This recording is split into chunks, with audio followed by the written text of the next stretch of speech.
l'avete cantata, la prossima volta la portate a memoria, mi raccomando.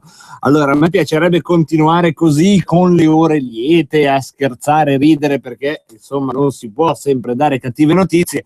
Però ragazzi, qui se alcune cose non ve le diamo noi, mi sa che rimangono un po', come dire, sottotono rispetto all'importanza che invece dovrebbero avere. E torniamo sull'argomento che naturalmente ci sta preoccupando non solo dalla strage di Parigi, ma come Radio Padania è un argomento che cerchiamo di trattare da tanti e tanti mesi, ossia quello della Europistan, per usare il fortunato titolo di un'inchiesta condotta dagli Occhi della Guerra per il Giornale, ossia dell'Islam radicale in Europa. Se è possibile che si tolleri la presenza all'interno delle nostre comunità di un tipo di pensiero che è in assoluto aperto e, voglio anche dire di più, direi sincero, contrasto con tutto quello che in qualche modo disegna il nostro vivere associato.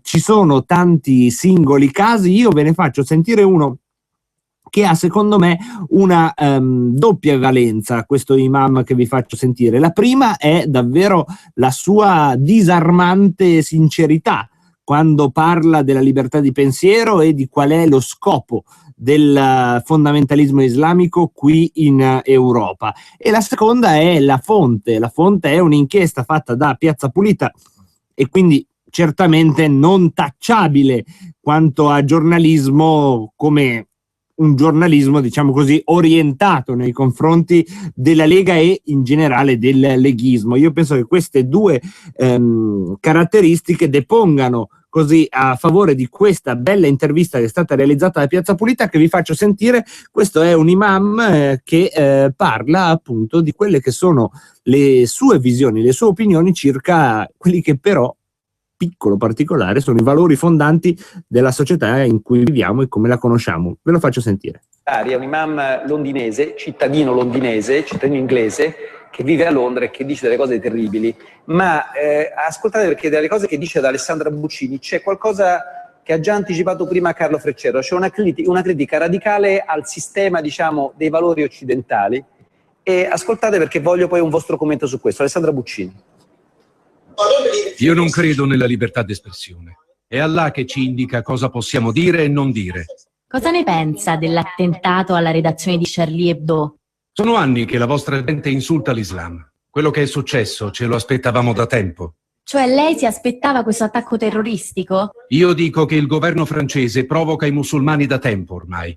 Ha bandito il burqa, hanno complottato contro i musulmani in Iraq e Siria, hanno occupato le nostre terre, hanno sfruttato i musulmani in Africa e adesso hanno permesso alle persone di insultare il messaggio del Mohammed. Quindi certo che mi aspettavo che ci sarebbero state ripercussioni. C'è una lunga lista di persone che hanno insultato il profeta e molte di queste sono già state uccise. Che vi aspettavate? Mi sta dicendo che la strage nella redazione di Charlie Hebdo sia giusta? I droni americani ci bombardano durante i matrimoni, i funerali. Molte persone sono state torturate, persone innocenti. E beh, quello che è successo a Parigi, il Corano è molto chiaro su questo. Chiunque insulti il profeta deve morire. Io personalmente credo che andrebbe processato da una corte della Sharia e, se colpevole, giustiziato. Perché non imparate la lezione e basta? Questo è quello che dice l'Islam. Perché hanno continuato a fare una cosa del genere? Perché noi crediamo nella libertà di espressione e di pensiero. Gliel'ho già detto, io non ci credo.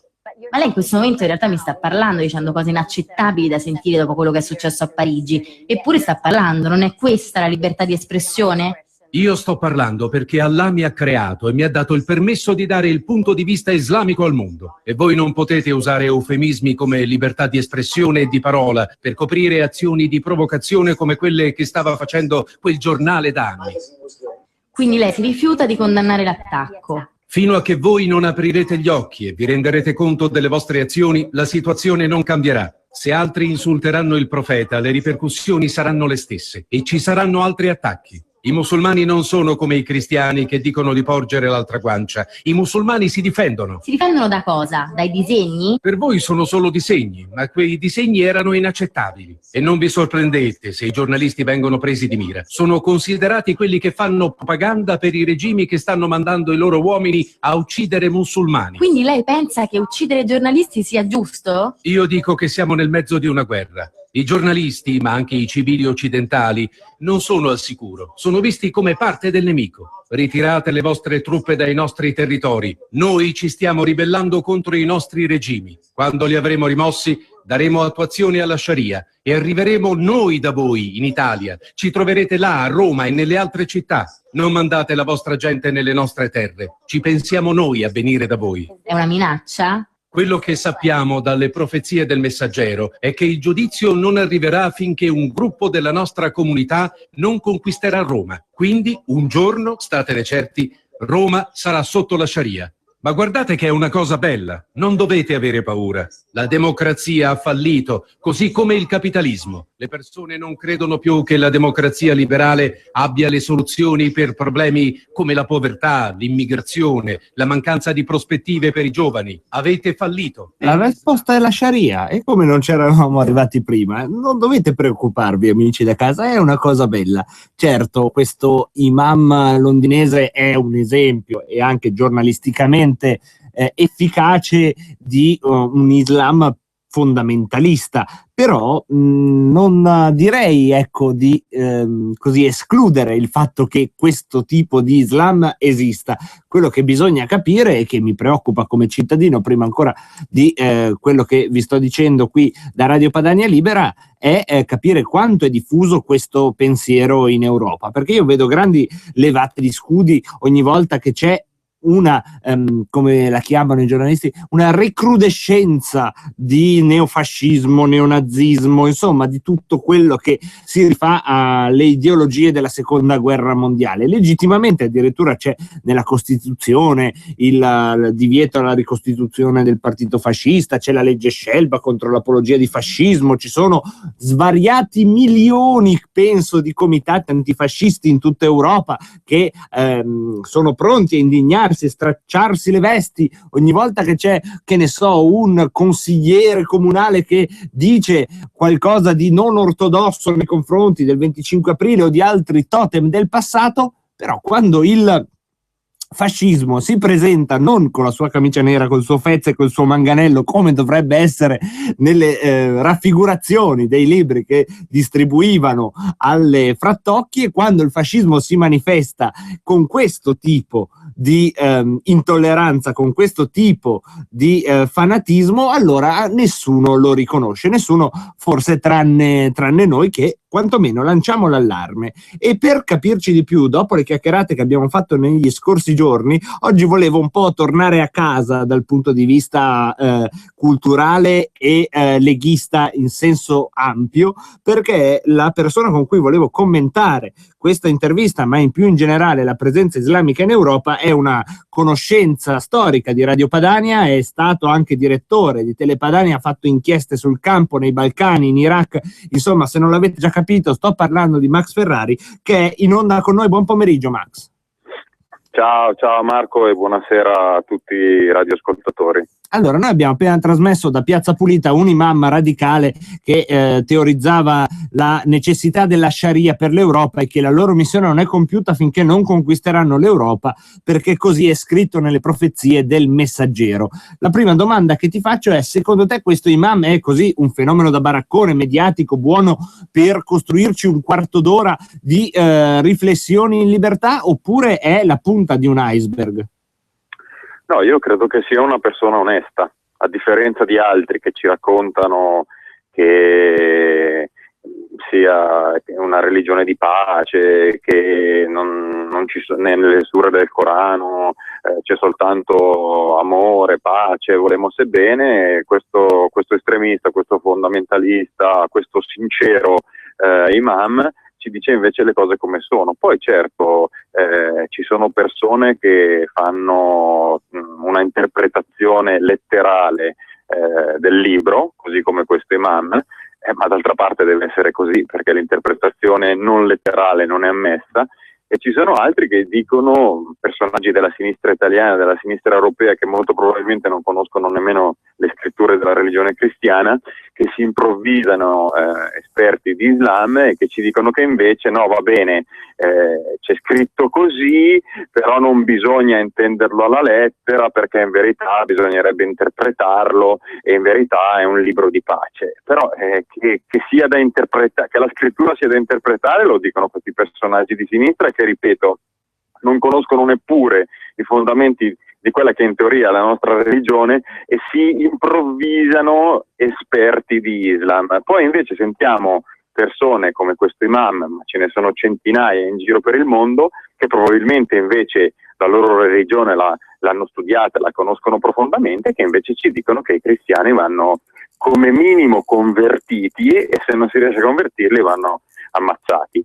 Dopodiché vogliamo fare comunque la divisione tra islamici e islamisti, che va un po' per la maggiore, cioè l'islamico sarebbe quello moderato e l'islamista è l'estremista. Va bene, facciamola pure, perché non possiamo comunque dire che tutti gli islamici che incrociamo fervono così dalla voglia di inchiodarci o di impararci. Questo è innegabile. Per esempio oggi il sindaco musulmano di Rotterdam ha detto che gli estremisti non sono ben accetti nella sua città e che chi ha delle scalmanne può anche fare i bagagli, ha detto così, e andarsene. Però va bene, diciamo pure che non sono tutti estremisti. È vero però che sono masse estremamente estremizzabili, facilmente estremizzabili. Faccio soltanto un esempio: la Libia. La Libia di Gheddafi era un paese musulmano tutto sommato laico o comunque assolutamente moderato. Nel giro di 2 anni, dopo la dipartita di Gheddafi, è diventato uno dei nidi più caldi dell'estremismo islamico o islamista che dir si voglia. La stessa cosa, se vogliamo andare un po' indietro, fu l'Afghanistan. L'Afghanistan addirittura dopo un periodo di civilizzazione occidentale divenne addirittura uno stato ateo comunista con Najibullah e poi è diventato invece la patria dei talebani e dei peggiori oscurantisti. Ma guardiamo anche ancora più vicino. Quest'anno cade il 100° anniversario del genocidio dei cristiani armeni e lì, se tu ti vai a leggere i libri, ci sono questi armeni che sconvolti ti raccontano che dopo decenni di pacifica convivenza con i vicini di casa musulmani che parevano assolutamente moderati e amichevoli, poi da un giorno all'altro se li sono ritrovati in casa che gli stupravano le figlie e sgozzavano i parenti. E questi stessi interrogati a posteriori dicono: ma sì, in verità noi non è che odiavamo gli armeni, però a un certo punto ci è arrivato questo ordine da parte dell'imam e non abbiamo potuto sottrarci. È un po' quello che leggiamo oggi nelle cronache siriane e irachene, no? Basta essere un po' attenti e questi ti scrivono: il mio vicino di casa, da cui non mi sarei mai aspettato nulla perché siamo sempre stati amici, improvvisamente mi si è rivolto contro e mi ha sterminato la famiglia. Quindi insomma questo è. Non possiamo dire che sono tutti estremisti, ma possiamo dire che queste masse sono facilmente estremizzabili. Questo è assolutamente innegabile. Allora Max, abbiamo un paio di minuti, anzi 1 minuto prima di una piccola pausa pubblicitaria, il tempo però di annunciare un altro argomento, ossia i Balcani. I Balcani sono stati il laboratorio europeo dell'Islam fondamentalista, prima con la Bosnia, poi col Kosovo, e tant'è vero oggi la rotta dei cosiddetti combattenti stranieri che dall'Europa vanno in Siria passa per l'appunto dai Balcani. Tu l'avevi detto? Sì, questo si sapeva, bastava essere lì tra Bosnia e Kosovo per capire che quello sarebbe diventato una specie di stato bucaniere, un buco nero nel cuore dell'Europa, da cui poi si sarebbe dipartito un cancro che si nutre di tratta delle bianche, di tratta d'armi, di passaggio di tutti i tipi di droghe del mondo. È chiaro che sono tutti sistemi per finanziare poi questa cosiddetta guerra santa e che da lì si diparte tutta una connection che segue la famosa dorsale verde, no? La famosa dorsale islamica che congiunge purtroppo a questo punto attraverso i Balcani, congiunge l'Europa occidentale alla Turchia e da lì poi alle filiere più pesanti che si trovano in Afghanistan, in Pakistan e in quei paesi. Tra l'altro, se mi permetti un secondo solo... Abbiamo un secondo di pubblicità, poi tanto torniamo subito in diretta. Scusami Max, ma siamo un po' rigidi su questo. Pubblicità e poi di nuovo in diretta con Max Ferrari. Interrompiamo le trasmissioni.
...23 44 22. Eccoci di nuovo in diretta con Max Ferrari. Avevamo interrotto la nostra chiacchierata sull'estremismo islamico parlando dei Balcani e Max voleva aggiungere qualcosa. Che cosa, Max? No, volevo dire una cosa, perché tu giustamente, ti ringrazio, ti ricordi di quello che io dicevo quando ero in Kosovo, quando ero in Bosnia, eccetera, sembravano delle follie, ma chi era lì e non voleva mentire, e chi era lì e vedeva le cose come le vedevo io, non poteva non capire che cosa sarebbe successo e che cosa sarebbe partito da lì, no?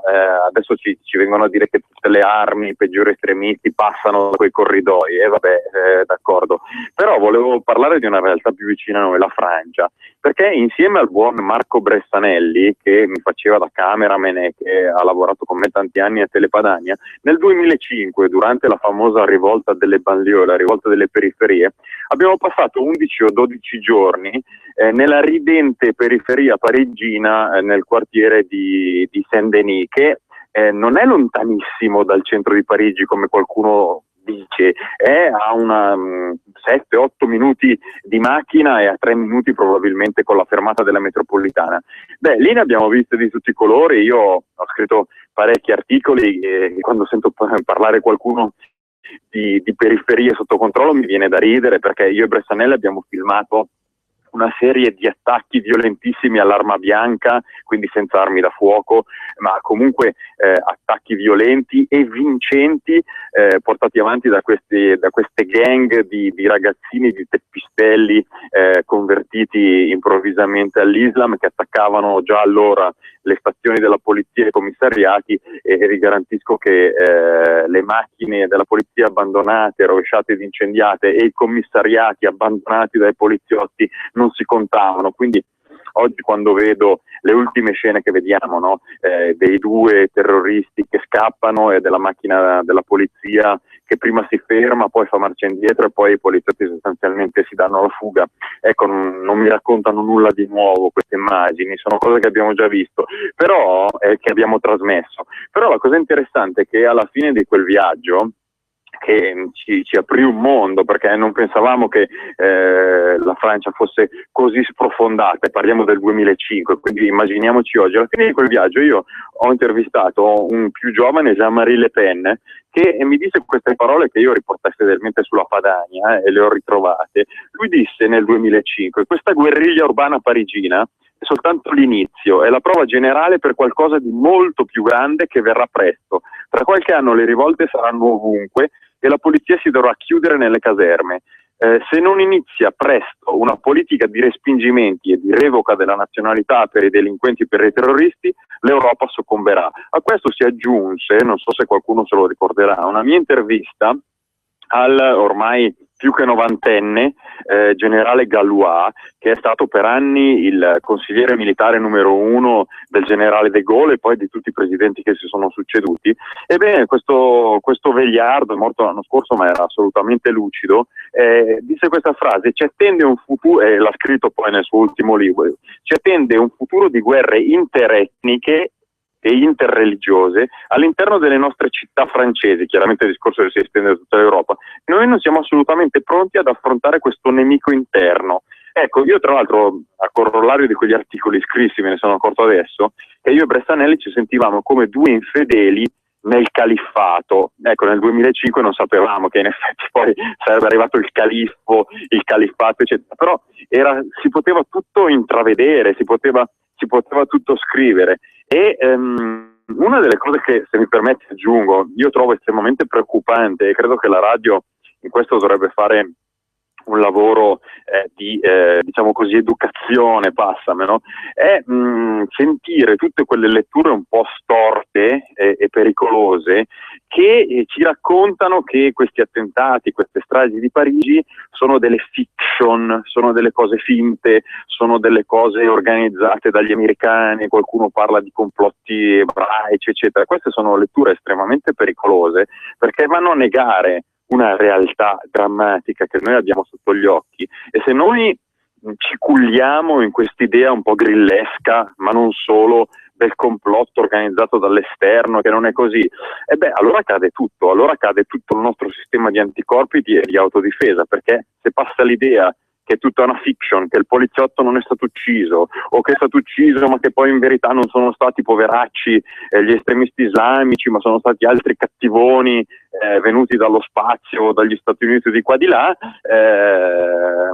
cade un po' tutto, e allora poi anche tutta la nostra battaglia giustissima contro l'estremismo diventa quasi ridicola. Quindi ecco, non abbandoniamoci a queste letture fantascientifiche, perché ci portano lontano, ci portano su strade sbagliate. Ho un dato qui che è vecchio di 2 anni, quindi oggi sarà sicuramente peggiorativo, cambiamo discorso, che ci dice che su 7 milioni di francesi musulmani, questo è un dato di Le Figaro Magazine, quindi non è che sto leggendo chissà che cosa, ecco, su 7 milioni 2 o 3, almeno 2 o 3 sono in qualche maniera legati al fondamentalismo.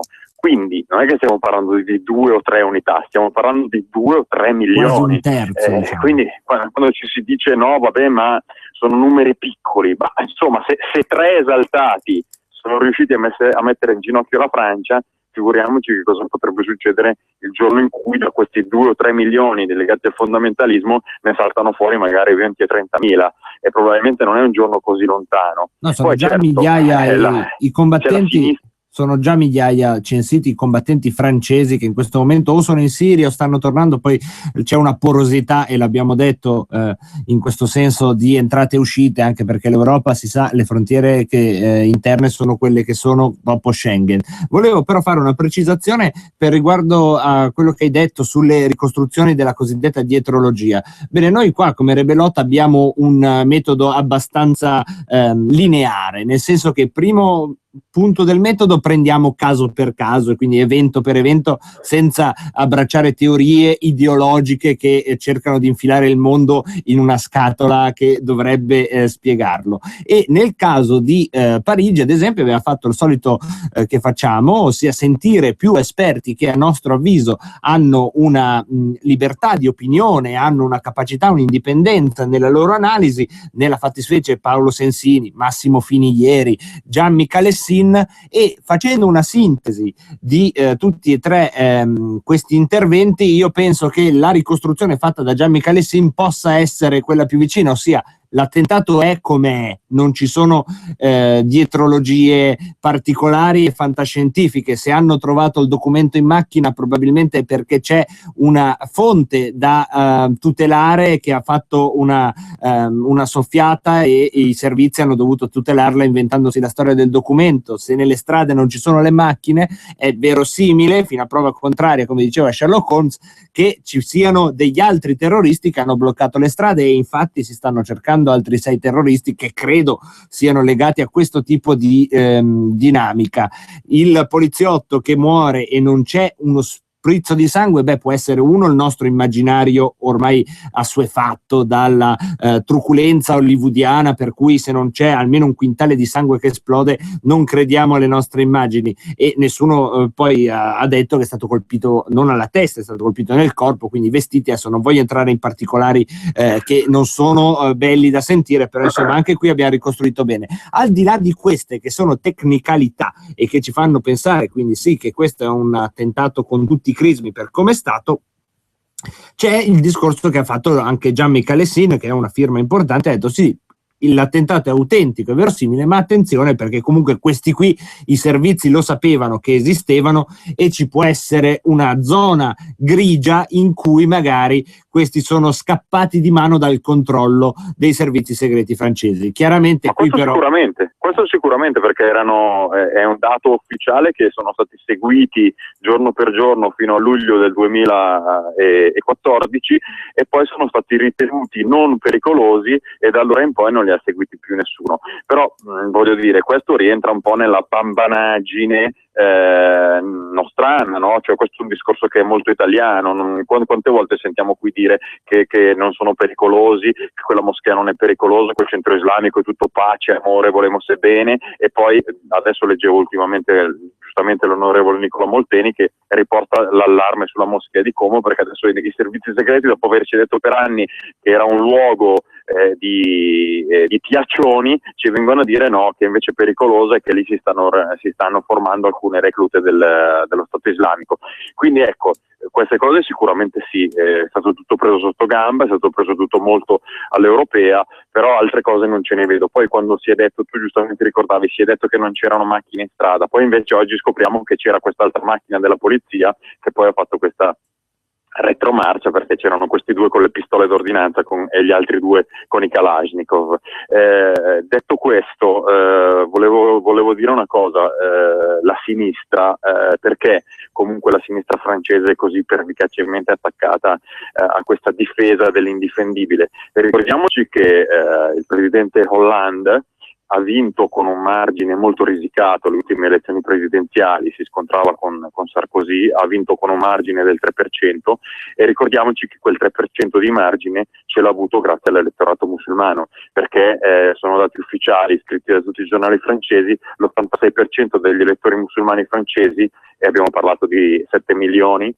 hanno votato per il candidato di sinistra. Voi fatevi i conti, è chiaro che già oggi quella percentuale è una percentuale dirimente che fa la differenza sul risultato finale. Quindi quando Hollande prende certe posizioni sappiamo bene che lo fa non per chissà quale ragione di alta filosofia, ma per dei conti di bottega di bassa lega, permettetemi. Volevo anche dire una cosa che è interessante, questa nota ci sono tanti filosofi francesi che una volta di sinistra poi hanno aperto gli occhi, si sono adesso schierati se non con la Le Pen in posizioni molto molto vicine. Uno è Alain Finkielkraut, di cui avevamo già parlato forse alla radio, che dice che c'è questo nuovo razzismo antifrancese, che dice che l'antirazzismo della sinistra francese è ormai una forma di lobotomia,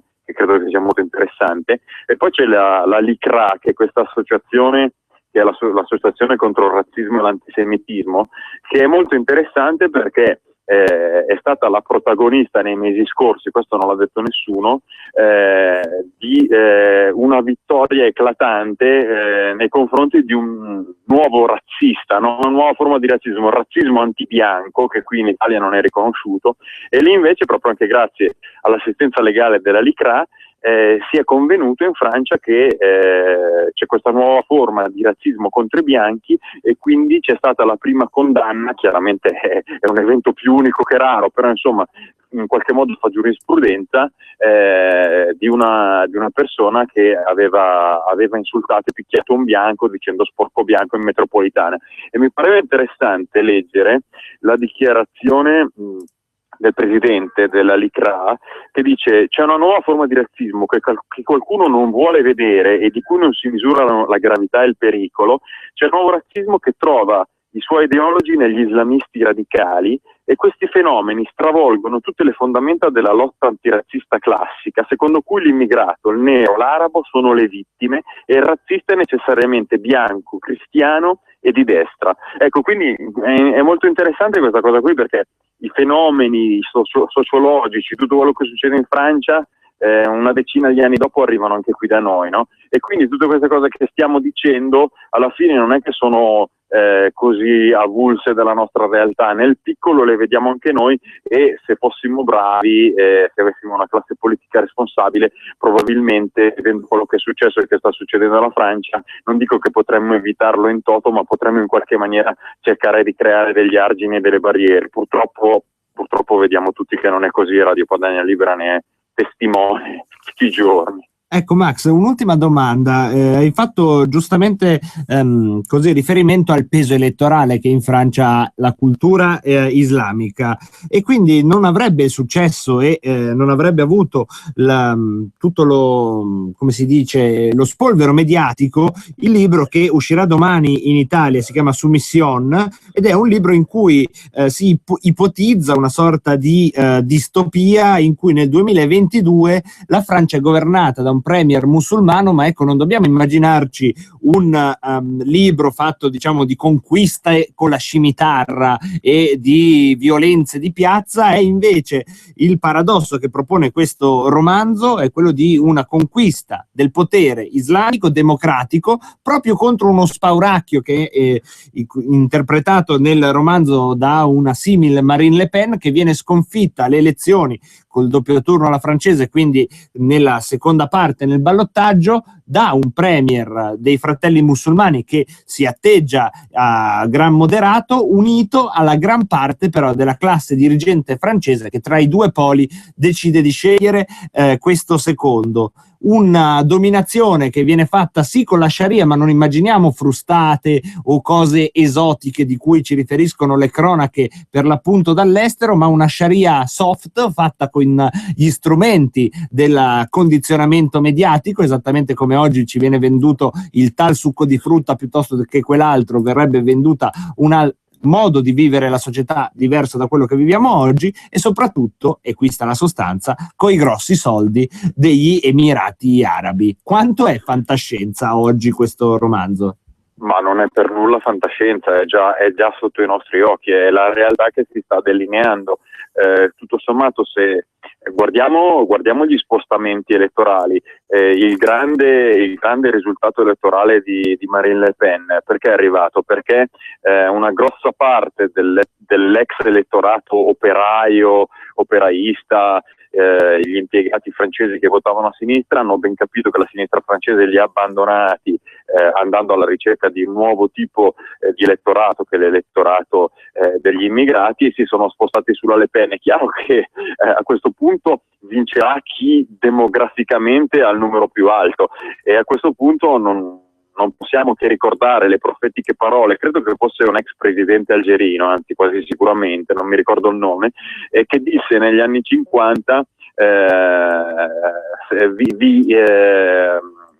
saremo più numerosi di voi grazie alle pance, al ventre delle nostre donne, e lo vediamo, e vi comanderemo con le vostre leggi. Esattamente quello che hai detto tu, non c'è bisogno di arrivare qui. Poi la imporranno, secondo me, la Sharia, in una forma che, chiamiamola come vuoi, moderata, no? Però possono farne anche a meno, perché siamo noi che abbiamo costruito un sistema di leggi idiote e autoflagellanti che un qualsiasi esterno può utilizzare contro di noi. E Quindi è una realtà che io vedo già oggi, e ti leggo, perché a me piace ogni tanto fare delle citazioni, perché sennò uno si parla addosso. C'è questo editorialista pluriminacciato di Le Figaro che si chiama Yves Rioufol, e è un altro che ci ha visto lungo, e quest'estate vi ricorderete che durante i mondiali ci sono state tutta una serie di violenze nelle strade, quando giocava all'Algeria, eccetera. E questo Rioufol scrive: i nonni di questi ragazzi non volevano la Francia, non volevano l'Algeria francese, vi ricordate l'Algeria francese, eccetera. I loro nipoti invece vorrebbero la Francia algerina, e lui giustamente scrive: queste bandiere algerine e magrebine esibite così, con questa violenza e sfrontatezza nelle strade, esprimono il rifiuto esplicito di vivere insieme e una volontà di controcolonizzazione ormai non più censurabile. È la nostra debolezza che ha portato a questo stato di cose, in un processo di autoflagellazione e di indulgenza che ormai ha fatto perdere al nostro Stato francese ogni attrattività e autorità. Perché è una cosa che dice anche Fintil Crow, che è un ebreo francese di origine polacca, dice gli immigrati che arrivavano in Francia negli anni 50 e negli anni 60 rispettavano in qualche modo, vedevano un modello di autorità nello Stato francese, nella cultura francese, e facevano di tutto per assimilarsi. C'era la famosa assimilazione. Adesso invece questo Stato, che non esprime più nessuna idea di potere o comunque di cultura, non dico superiore, ma di cultura da rispettare, viene visto come uno straccetto che non ha più assolutamente un'attrattività. E quindi se io dico, io mi ricordo tante cose che ho scritto anche sulla Svezia e sulla Norvegia, mi ricordo tante cose che mi dicevano poi i ragazzi musulmani nei quartieri di Oslo, che ormai sono delle specie di califfati. Loro mi dicevano: ma perché io mi devo integrare e avere la stessa cultura dei biondi che sono degli zerbini? Perché io devo diventare uno zerbino che si fa sputare addosso? Io mantengo la mia cultura, che può essere quella irachena, pakistana, eccetera, e comando, e sono un uomo e mi faccio rispettare. Questo è il grande problema, che a furia di fare i buonisti si passa per coglioni. Scusatemi la estremizzazione da bar. È una sintesi che è arrivata a tutti. Cioè non si diventa più un modello che può pretendere o può chiedere il rispetto e l'assimilazione di colui che è arrivato, perché colui che è arrivato dice: ma tu sei un formaggino, e per quale ragione io devo diventare come te? Ti sputo addosso e comando. Ecco, a proposito di formaggini, Max, se sono stato chiaro, sì, questa è un'estremizzazione, stato... ma è quello che poi esce dai dialoghi. Guarda, è più o meno, più prosaicamente quello che ci siamo detti anche ieri con Massimo Fini. Non ha usato il termine formaggino, ma poco ci mancava quando stava parlando della società occidentale. E proprio da lì volevo ripartire, scusa, ti rubo ancora gli ultimi minuti, per quello che ieri però è qui a Radio Padania è esploso un po' come un paradosso, anche nel pensiero leghista in senso più o meno lato, perché Massimo Fini pone delle argomentazioni che sul piano razionale ci stanno tutte. Dice: l'Occidente comunque questa guerra contro il mondo arabo se l'è andata a cercare lui, perché è stato lui a fare la guerra del Golfo, la seconda guerra in Iraq, l'Afghanistan, eccetera eccetera eccetera. Davanti al pensiero di Massimo Fini, che ho riassunto per gli ascoltatori, tu lo conosci meglio di me, tu come ti poni? Qual è la criticità che rilevi, oppure la cosa che invece esalti di quel tipo di pensare? Ma io sono in disaccordo su una cosa. Massimo Fini è un intellettuale di tutto rispetto, però una cosa sono le colpe evidenti dell'Occidente in alcune guerre dissennate che sono state fatte in giro per il mondo. Per esempio il conflitto iracheno andava assolutamente evitato, perché partiva con dei presupposti sbagliati, le famose armi chimiche che poi non c'erano, e poi in Iraq si è andato a creare un casino totale, perché oggi il paese è frammentato in tre realtà, di cui solo il Kurdistan in qualche maniera è pacificato, e poi la Libia è stato un intervento assolutamente assurdo, soprattutto per quello che riguarda la sicurezza di noi altri che siamo dirimpettai. Però ecco, un conto è ammettere gli errori che sono stati fatti anche nella crisi siriana, no? Con l'Occidente che in tutti i modi cerca di abbattere il governo laico di Assad, dando così manforte ai tagliagole. Un conto è ammettere questo tipo di errori, un altro è, secondo me, un errore totale confondere i due piani, quello che sta succedendo, l'islamizzazione dell'Europa, con quello che sta succedendo in Medio Oriente, perché attenzione che questi ragazzi, questi giovani che colpiscono in Europa, e anche i più efferrati tagliagole che agiscono in Siria e in Iraq, non sono mica dei ragazzi siriani o iracheni che reagiscono di fronte alle malefatte o alle ingiustizie occidentali. No, sono dei ragazzi nati in Europa, perché la maggior parte sono quelli che si macchiano delle cose più atroci, sono tutti ragazzi che arrivano dall'Olanda, dalla Francia, dalla Gran Bretagna, i famosi boia. Non sono dei ragazzi nati in Siria o in Iraq che reagiscono così di fronte alle bombe occidentali, che forse in qualche maniera potrebbe essere anche una reazione comprensibile. No, sono persone coltivate qui nella Bambagia dalla cultura occidentale di sinistra, che improvvisamente, senza avere nessun tipo di passato traumatico alle spalle, senza essere stati sotto nessuna bomba degli americani, tanto per intenderci, decidono invece di mettere le bombe nelle metropolitane o di recarsi in Siria ad addestrarsi sulla pelle dei cristiani. Quindi io in questo contesto, Massimo Fini, stiamo parlando di due piani differenti, il piano iracheno, siriano, eccetera, su cui possiamo discutere, su cui sicuramente l'Occidente e l'Unione Europea si è mossa in maniera quantomeno miope, questo assolutamente sì, e poi l'altro piano dove invece non ci sono scusanti, perché e chiudo, continuando a fare questi ragionamenti dove noi siamo i colpevoli, dove però forse è tutta una fiction, queste cose complottarde, scusa se ritorno su questa cosa qui, noi alla fine continuiamo ad autoflagellarci e a dare ragione a questi che continuano a tirarci delle mazzate sulla testa.